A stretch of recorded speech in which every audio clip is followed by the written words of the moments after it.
might want to turn to Exodus chapter 20, and we'll look at verse 16 for just a moment. And I do want to thank you for moving up a moment ago. That makes such a difference. We had acres of orange seats over here because this morning our youth group left for their mission trip in New York City. And we want to be in prayer for that group. That is one reason why you'll see some of our younger children with their eyelids at half mast. I've already been told that. We got up at 4 or 5 or whatever it was. The other kids that you're going to see are those whose eyelids are wide open because they're on their third donut. And I've already been told that this morning by some of our children. And so I don't know, it just depends on who you're sitting next to, half mast or wide open.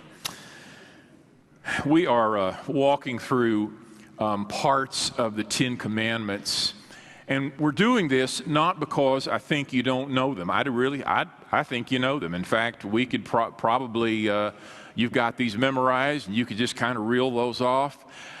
The reason we're walking through these is because the Ten Commandments are just basic moral instruction on how to live as a human being under the rule of God. And every single day we're making these decisions when we go to work or when we're going to school, in our marriages, with our kids. And sometimes the decisions, as we've seen in the last 2 weeks, are kind of subtle, but they're very important.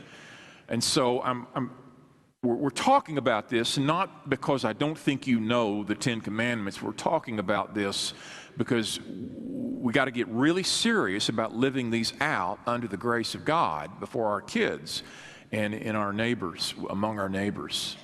So, Exodus chapter 20 and verse 16. You shall not give a false testimony against your neighbor. You shall not give false testimony against your neighbor. You shall not, the way we would say it today, you shall not lie. Don't you be a people who lie. Or be a people who tell the truth. Because words really do have power. Words have power. And so do lies. And some of you who are here this morning have memories of a lie or lies that were told you years ago by a significant person in your life. Could have been a mother, could have been a father, could have been somebody you worked for, could have been somebody who was advising you financially, who told you a lie, and it made all the difference in your life for years and years to come.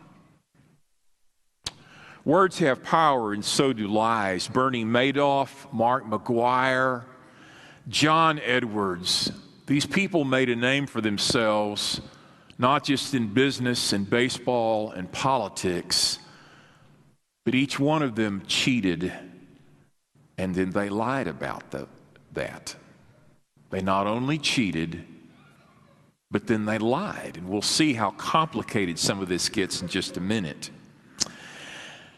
Well, one of the things we deal with a lot, just as ordinary, regular people, is trying to figure out whether or not we really trust somebody or not. If you've dealt with certain people and you kind of know how they do business or how they handle themselves, you get to a place where you realize, I can trust that guy.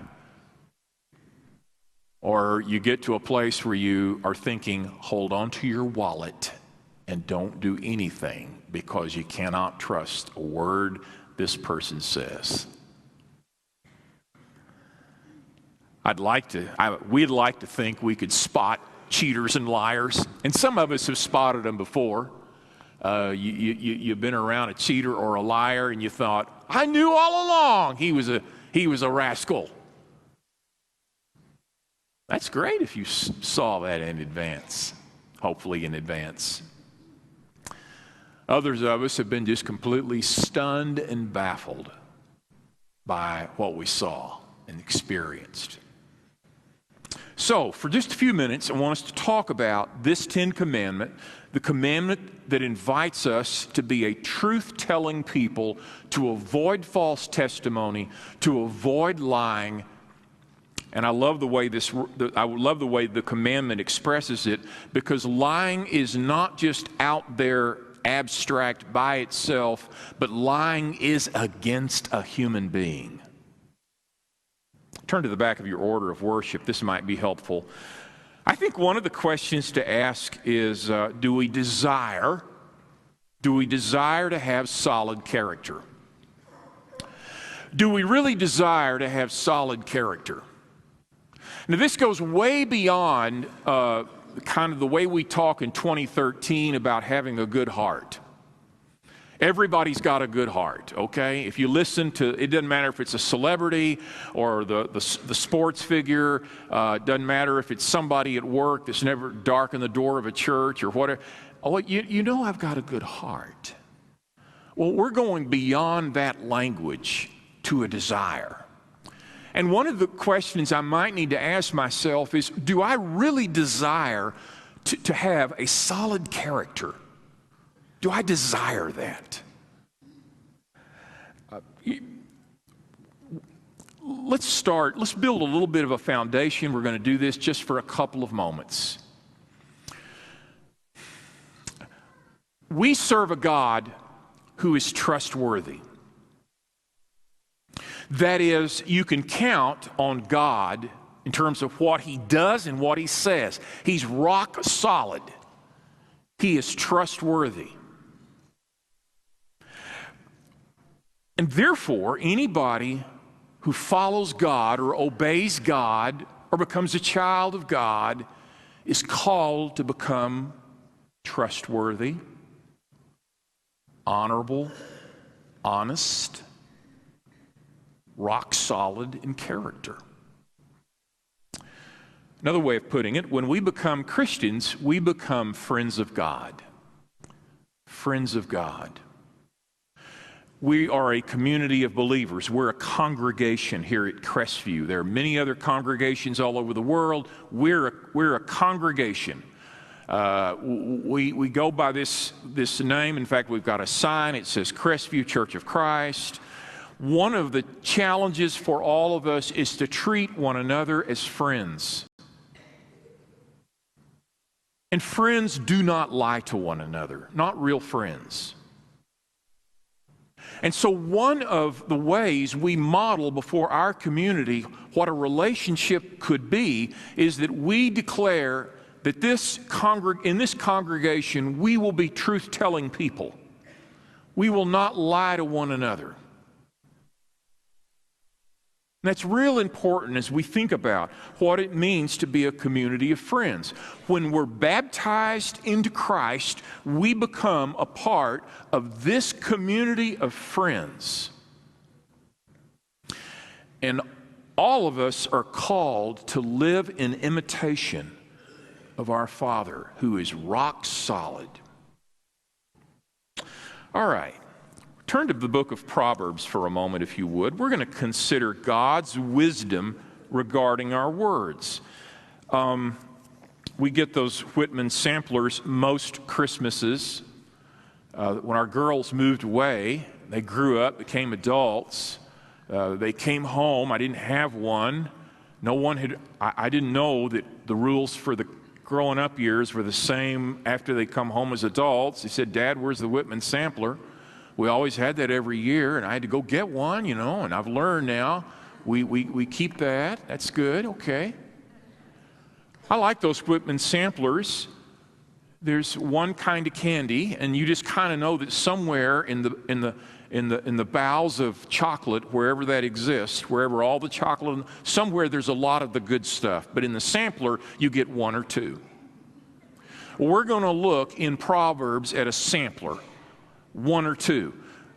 Proverbs is chocked full of how we relate to one another as friends, how we relate to one another in a community, how we talk to one another. And that's what we're going to focus on these scriptures. Proverbs 16, that'll be our first one. And thanks, by the way, for bringing a Bible. or your Kindle, or your iPad, or your phone, or whatever it is you're bringing. Proverbs chapter 16, verse 24. Words are powerful.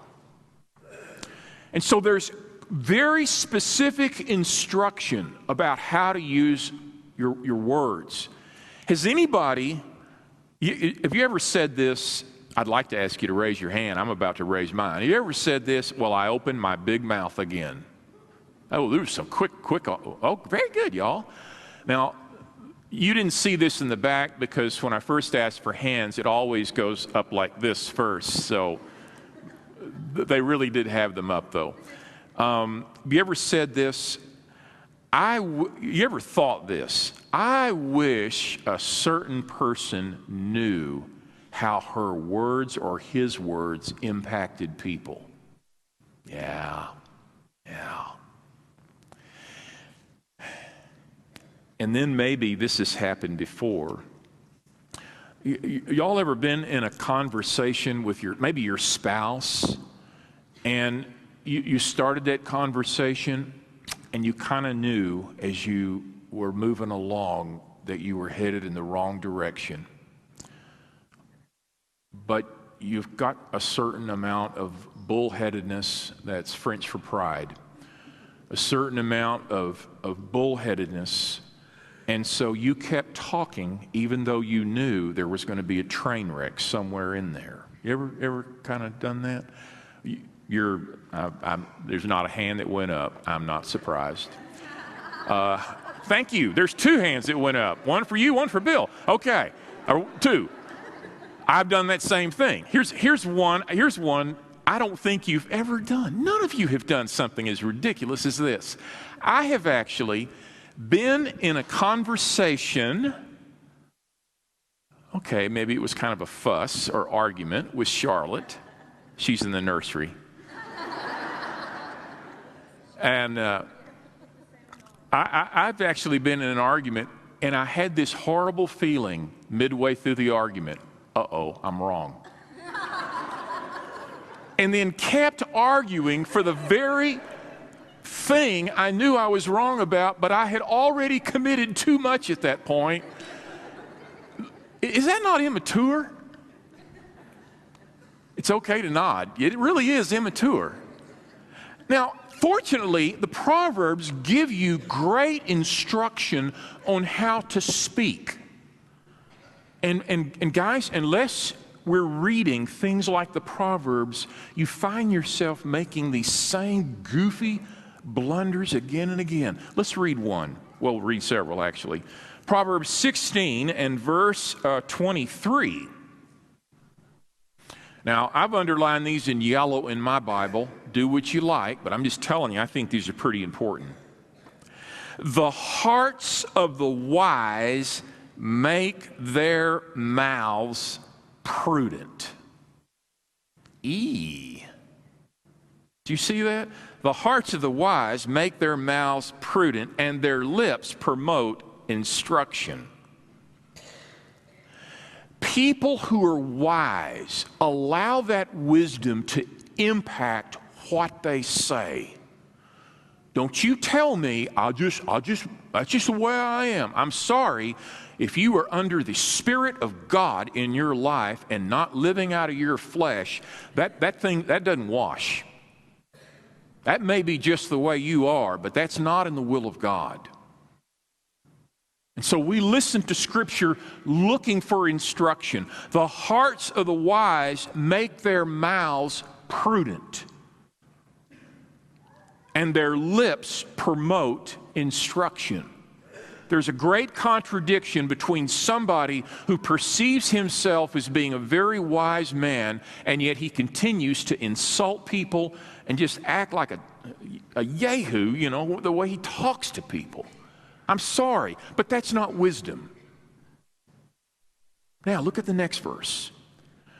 Gracious words are a honeycomb. Now, I know in 2013, most of the time when we want something great to eat, we don't go home and say, Mom, you got any honeycomb?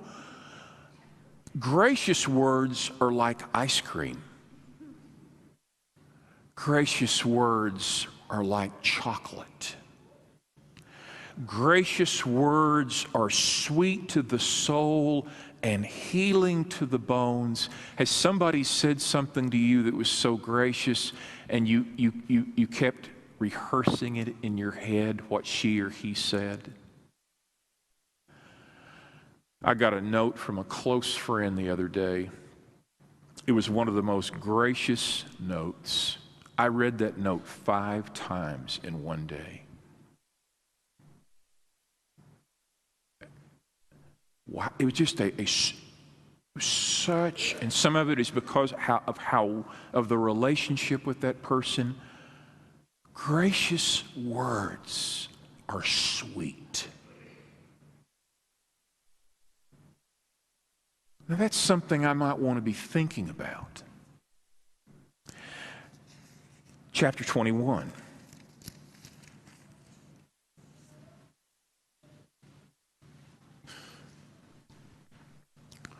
This is one of these verses where the truth of Scripture is probably borne out in our experience. Chapter 21, verse 23. Those who guard their mouths and their tongues keep themselves from calamity. Those who guard their mouths and their tongues keep themselves from calamity.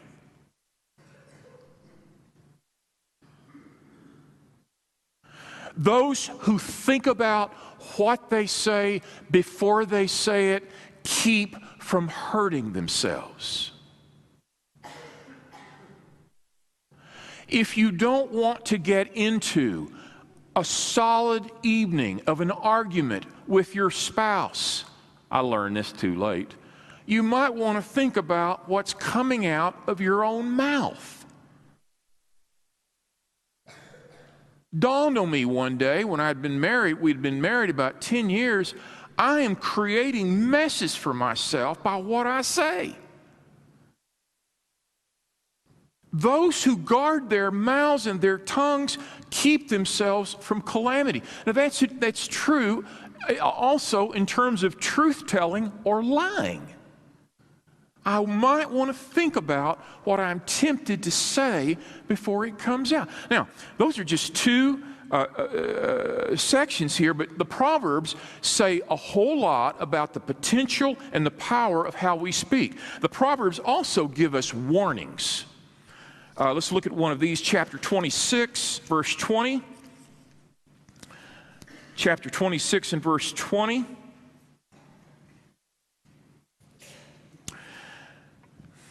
Without wood, a fire goes out.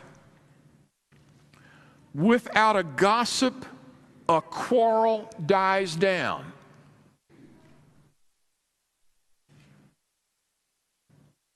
As charcoal to embers and as wood to fire, so is a quarrelsome person for kindling strife. You ever been around a person who was just looking to pick a fight?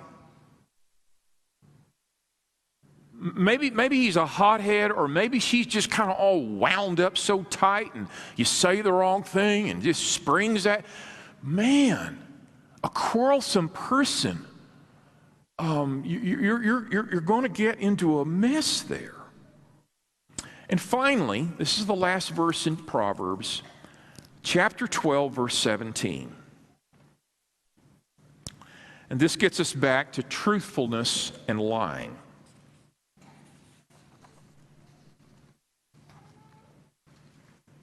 Thank you so much for turning to these. Chapter 12 and verse 17. An honest witness tells the truth, but a false witness tells lies. I have a friend of mine that's an attorney in the Metroplex, and he was telling me about in the early days when he was practicing law, and I asked him, I said, well, what surprised you? And he said, well, what surprised me at times, he said, of course, I'm this fresh young lawyer. He said, we're in court. My own client is on the stand, and she starts lying. My client's lying. Well, Scripture says that a false witness, and it doesn't have to be in a court of law, it can be on an iPhone. But a false witness is a person who just kind of makes it up as they go along, or kind of rewrites history. The words of the reckless pierce like swords. The words of the reckless pierce like swords, but the tongue of the wise brings healing. Might think of that in terms of just your own home. Truthful lips endure forever, but a lying tongue lasts only a moment. Let's talk for a moment about why in the world would we lie. You might want to mark John 8. That'll be the last passage of Scripture we look at. Why in the world would we lie? Lying is actually pretty serious. Now, I know it is done all the time, but it's actually pretty serious. In John chapter 8, I hope you're turning there, John chapter 8, look at verse 40. 41, Jesus is arguing with some of his opponents. And basically they're arguing, and they're the legitimate children of Abraham. Jesus said to them, verse 42, "If God were your father, you would love me, but I have come here from God. I have not come on my own. God sent me. Why is my language not clear to you? Because you were unable to hear what I say." Look at 44 now. Listen to this. "You belong to your father, the devil." Jesus is looking at people, you people belong to your daddy, and he's the devil is who he is. Somebody says, well, of all the nerve. Well, it gets worse. "And you want to carry out your father's desires." You want to do this. You have a desire in you to carry out the desires of your father, who is the devil. "He was a murderer from the beginning, not holding to the truth, for there is no truth in him. When he lies, he speaks his native language, for he is a liar and the father of lies." When I lie, I am imitating not my Father God, but I'm imitating the devil. Now, why do we lie? Sometimes we lie as an accompaniment to other sin. To other sin. We were in Arkansas. My grandmother had chickens. She always said, "Don't mess with my chickens." I went over there and messed with her chickens. She caught me. And then she said, "You've been messing with my chickens?" And I said, "What? No." What was my mistake? Messing with her chickens. But we tell lies so that we can either not get in trouble for our mistakes or continue in our mistakes. Anybody who commits adultery usually becomes a liar as well. People who steal from the company often become liars. We lie about what we're doing. We lie about what we've done. You get caught cheating on a test. "Were you looking at her paper?" "No." Now, I've cheated on a test, and then I've lied about it.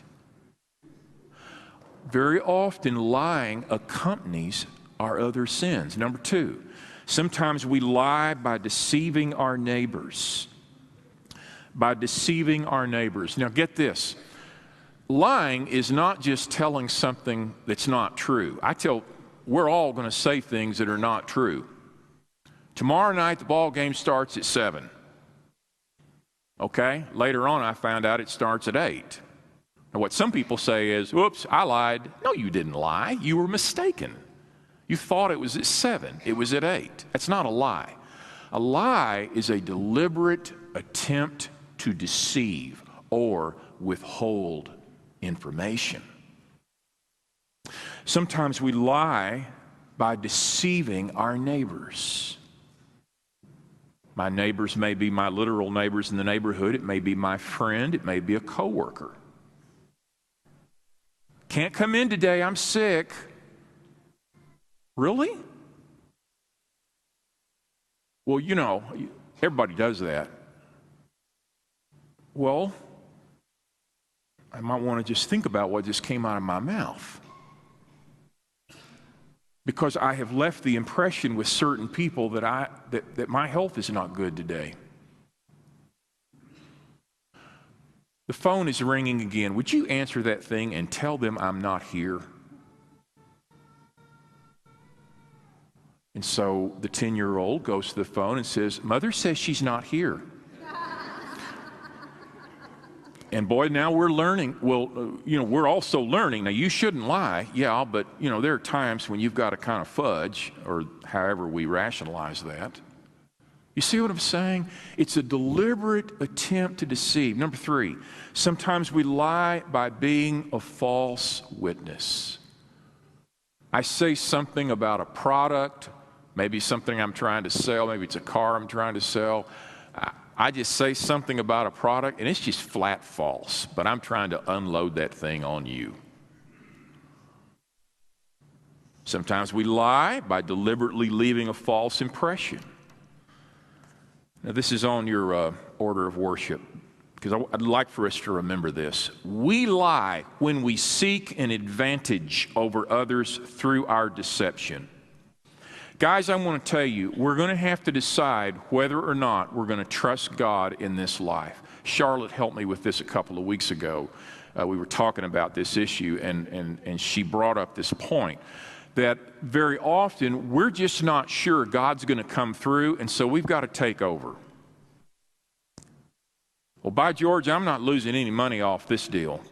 And so I'm going to step in here and I'm just going to take over and I'm going to tell something. It's just not true because, I've got to have the advantage here. And really? I'm going to have to decide, am I going to trust God or am I going to kind of manipulate this thing because I'm not quite sure He's going to come through. The Wall Street Journal had a fine piece, I think it was last month, it was a weekend edition, May 26, 27, if you care to look it up, entitled, Why We Lie.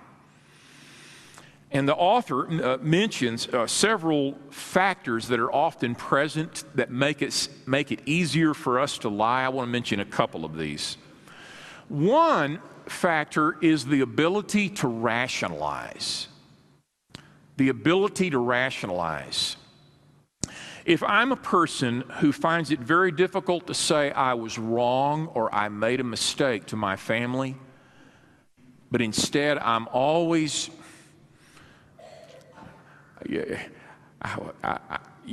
whatever happens, there's a good reason for me having done it, and it made perfectly sense that I did it, and I'm capable of rationalizing anything. What they're saying is, when you're used to rationalizing like that about your mistakes, it's very easy to lie.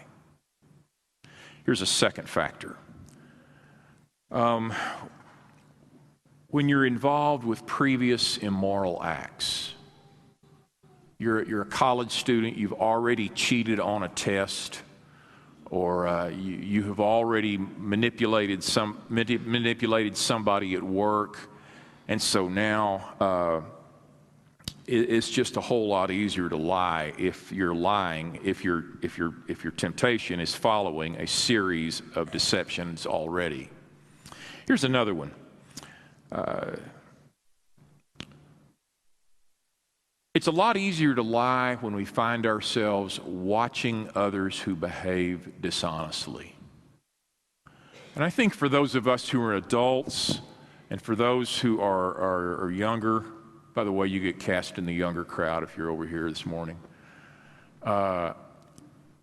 It might be worth thinking about who our friends are. As adults, if your friends are always talking about how they took advantage of somebody, cut a business deal, later on the people found out that you hadn't been entirely forthright and you were laughing about it. I might want to ask myself, what do my friends think about lying and how do they behave? Because it's a whole lot easier to lie when you hang out with liars.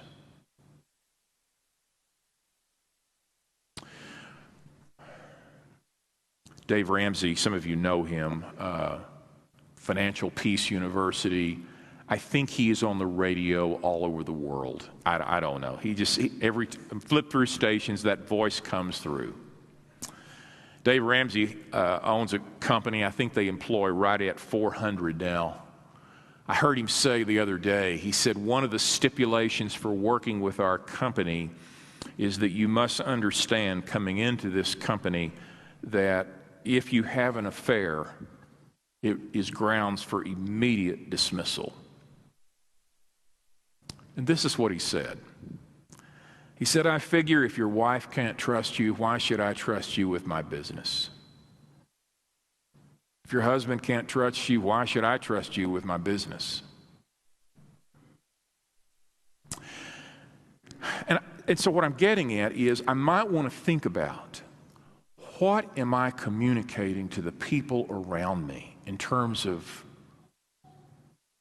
the times I don't tell the truth or the times I fudge or whatever it is we're going to call it? I think a good place is to start at home. What do my children see? What do my children see? Charlotte was in HEB not long ago. It was really busy. And if it's like any other time I've been in HEB, there are probably 1/4 of you in there. It just seems like we're all in HEB at some time. And she was in this line, and the line was long, and the person right in front of her was this guy, kind of this middle-aged guy, and this young girl was checking out, had just checked him out, and he was looking at his change, and here were his groceries, and then at one point he said, wait, something's not right here. And this girl, just her eyes got big, and he leaned over to her and he said, you've given me back too much money. This is yours, not mine. And Charlotte said his children were watching that, watching their daddy give back money. I know of another situation where a father laughed because a waitress had given back too much money, which he put in his pocket. Now I'm telling you, kids learn by what they see. And so, this is a call to be truth tellers, and it's a call to avoid lying. So here are 3 challenges. Number 1, let's don't be silent when we should speak. Let's don't be silent when we should speak. It doesn't matter who is looking. If it involves me telling the truth, I don't need to be silent about it. Number 2, let us be believers who choose to tell the truth to one another and everyone else. And everyone else. You know, when you're a little kid and your mama says, stay away from the cookies, you know, at that level, you don't want to do it because she said not to do it. You also know you'll get in trouble if you do it. Got that. Hopefully we grow beyond that, though. To be 40 years old and to do something that's wrong because you think you won't be caught, is that the best we can come up with? Because I may be caught or not be caught. The people of God are more concerned about what brings honor to the Father, not whether they'll be caught or not. Number 3, let us communicate in ways that are true and helpful and kind. True, helpful, and kind. There is a filter somewhere in here.